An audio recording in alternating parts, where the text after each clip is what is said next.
Obviously, I mean, it's a big weekend, and so far this season you've not played in the FA Cup, so I don't know if you're looking ahead thinking you might not play, but I suppose it's still up for grabs, the shirt for the game on Sunday. Yeah, that's obviously, that's completely up to the manager. But I think, the club this season in general have been, it's been fantastic. I think for me, joining in the summer, I saw the quality that we've got, the sort of strength and depth that we've got. And I expected us to do big things and really good things. So it hasn't really disappointed, but I think if you'd have asked any of the fans if at this stage of the season we'll be in a cup semi-final, 46 points on the board in the league, our highest points total so far. It's been a great season. Having been on the outside of the FA Cup run, having not played, when you get to the semi-final stage, you start thinking, itching towards, there might be a chance of a cup final here or a medal. So professionally, what's your view of it? Well, I want to get to the final with this club. I think we've got the ability to be able to win a cup. That's for us. We know sort of deep down we're not going to win the league. So for a club like us to win a cup has got to be the main goal for us. With regards to sort of playing in a semi-final or cup final, I can only say for Gomi, he's played in every round so far and he's been absolutely fantastic as well. I think for a team like us, when you're mixing and matching the outfield players, it can sort of affect the balance of the team a little bit. But when it comes to the goalkeeper, especially when you're talking about somebody as sort of high calibre as what Gomi is, I don't really think it affects the team too much.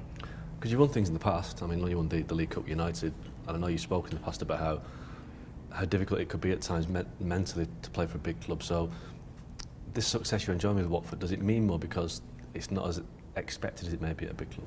Yeah, well, I won the League Cup when I was with Birmingham. I think it was like 2011 or 12.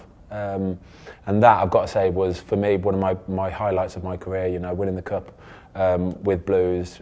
We played Arsenal that day at Wembley. We were the underdogs like you wouldn't believe. I think we were something like 16-1.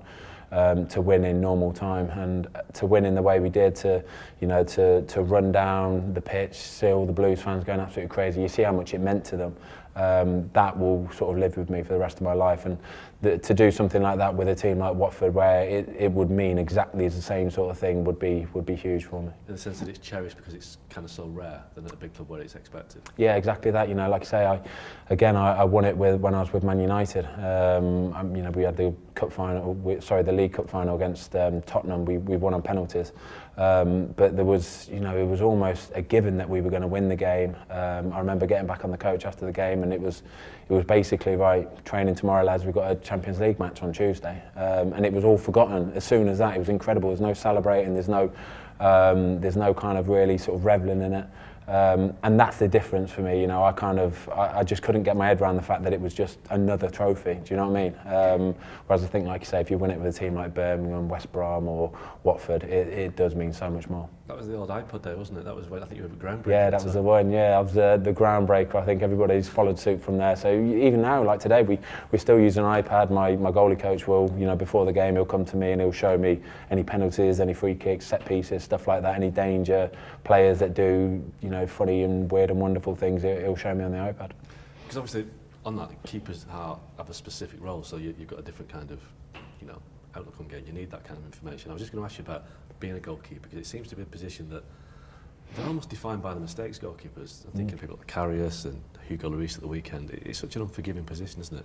It is, yeah. Like you say, Lloris at the weekend, it's a 90th minute, one just slips out of his hand. It could go absolutely anywhere, ends up hitting Alderweireld and goes in, they lose a game 2-1, and he's the villain. But that's the life of a goalie. I think for me personally, I've found it easier as I've got older. I think the best advice I could ever give to any goalkeeper out there is you just cannot worry about anything. You cannot care about the consequences, because if you start thinking about the consequences of, if I come for this ball, if I don't come for this ball, should I come out, then you start digging a hole for yourself, and it's just an endless sort of worry after worry after. So you just got to block it all out and just do what comes most natural to you. I think if you overthink it, then that's when you're going to start getting problems. And have you been through that yourself? I have, yeah. Like I say, when I've been at Man United, it was it was a brilliant, don't get me wrong, it was a brilliant experience, and I'll never ever regret anything that's happened to me in my career. But it was definitely sort of the wrong place at the wrong time for me. You know, I wasn't equipped mentally to be able to deal with being at Man United at that time. But like I say, I think it's held me in good stead going forward, and you know, I can call on those sort of experiences and hard times and know how to deal with it now. I mean, goalkeeper coach is a big part of it as well, but I spoke recently to basically a goalkeeping psychologist who's basically saying what you were just saying then, that you have to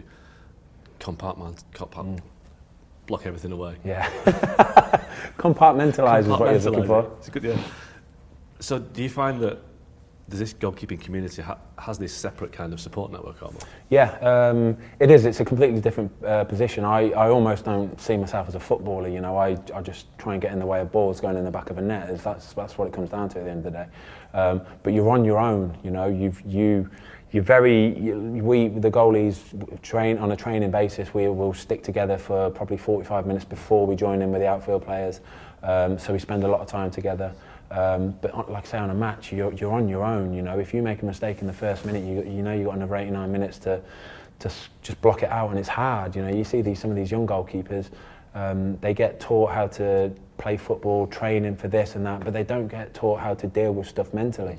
And I think personally that the mental side of the game is 50%, and the coaching and football side of it is 50%, and the mental side is completely neglected. Have you taught that yourself, or has that been helped along the way by? Yeah, that's been helped along the way. I've dealt with, you know, football psychologists along the way, and I'll say to any young goalkeeper out there, go and see somebody, go and try and get some help and advice and of how to actually deal with it, because you're not taught to deal with it. I think as men and as footballers, we're taught to sort of just shrug it off and put a brave face on it, but it's not easy. It really isn't, especially like I say, as a goalie, you're on your own. You've got to deal with it on your own. I saw that you recently said that you almost retired last summer at West Brom. You kind of lost a bit of love for the game, lost a bit of, you know, the hunger for it. I mean, have you kind of rediscovered that? Is it being here and just having that change of scene? That's exactly that. Yeah, I was good to go last season. I wasn't enjoying it anymore. I think I'd, you know, no disrespect to West Brom, I loved my time there, and I've made some lifelong friends there. You know, it's a fantastic club, and they'll always be the team that me and my little boy will always go and watch and stuff like that. But yeah, I completely fell out of love with it. I think I'd been basically stuck in a rut, and I'd been there for too long. So when the change came in the summer, it was a hard thing for me to do. I didn't want to move, but I've got to say, hands up, it's the best decision I've made in football. It was this season has been absolutely brilliant. I've enjoyed every second of it. It's a big testament to the lads that, you know, I come in every day, everyone seems to have a smile on their face. I've got a massive smile on my face. The environment around the football club is fantastic. You know, it's just a really nice club to be part of, a special club to be part of, and like I say, I'm enjoying it, and as long may it continue as well. So what would you have done if you'd retired? I'd have just rode my bike a lot more, I think. I'd have had a great time, don't get me wrong. But yeah, I think, you know, you look what we've achieved this season, and don't get me wrong, we haven't gone winning leagues or winning trophies or stuff like that, but for a team like us, what we've achieved so far is a big deal. You know, so I would definitely have regretted if I'd have gone and done that. Yeah, it's been a fantastic move for me. Because I mean, with due respect to Wolves, you'd rather get Wolves than Man City, I guess, in the semi-final. So you'd open the chance for both teams. I mean, there is a real opportunity for Watford to get to the cup final for the first time since, what, 84? Exactly. It's huge. You're in a cup semi-final. You know, once you get to sort of fifth round, quarter final, and then you can really start going, okay, here we go then. We've got a cup semi-final on Sunday, and I know for a fact that every single player. I think last night we played Fulham last night in the league, and it was fairly hard for us to get going at first, because I think a lot of players almost were kind of thinking about Sunday, and it's hard when you're playing a Premier League game. We're doing really well in the league. It's hard to sort of get that game put out the way first, give it everything you've got, and then think about Sunday. And I think first half we were sloppily thinking about Sunday too much. Then second half we put it out of our brains, turned on the burners and did what we needed to do, and I think now's the time there where we can really start to focus on Wolves on Sunday, because it's a big deal. And Man City, are they one of those teams that you look at and think you can't see a weakness, or do you think these are beatable if we get to the cup final? You've got to beat Brighton first. Of course, absolutely. No, it's cup. You know, I would not be surprised if Brighton want to beat them. You see Swansea in the last round, you know, pushed them so close. The cup that's why they say it's the magic of the cup, because you can never ever, you know, guaranteed 100% say what's going to happen. I remember watching Man City in the cup final a few years ago against Wigan. They absolutely battered Wigan. Wigan got a corner, scored 1-0, that'll do. So like you say, in the cup, everything goes out the window. The form book goes out the window. It's like you haven't got to worry about goal difference, so you can go for it, you can play without the shackles, and that's the beauty of the FA Cup. That's why everybody loves it so much. In the long term, obviously, I think you've spoken recently about potentially a move to the MLS. It's something that might appeal to you. I mean, obviously Wayne's gone out there, done really well. Zlatan has. I mean, would you keep in touch with Wayne? Are you surprised at how well he's done over there? No, it's Wayne Rooney. He's one of the best players that's graced the Premier League. Nothing can surprise you with Wayne. I see a free kick that he scored the other night in the MLS. It's ridiculous, but he's got that in the bag. He's a fantastic player, world-class player. So nothing surprises me. But yeah, the MLS is something I've thought about over the last few years. Maybe as towards the latter few years probably of my career, maybe of something, going out there and seeing what that's like for maybe a year, 2 years, and see if the family enjoy it, see if the kids enjoy it, and if it's something that we like, then we could stay out there for a bit. Because goalkeepers obviously can play a bit longer than outfield players, so you still get a bit of time on your side. Yeah, like I say, in on the bike every morning, staying fit, keeping the body loose, and like I say, as long as I feel good, I'll keep going.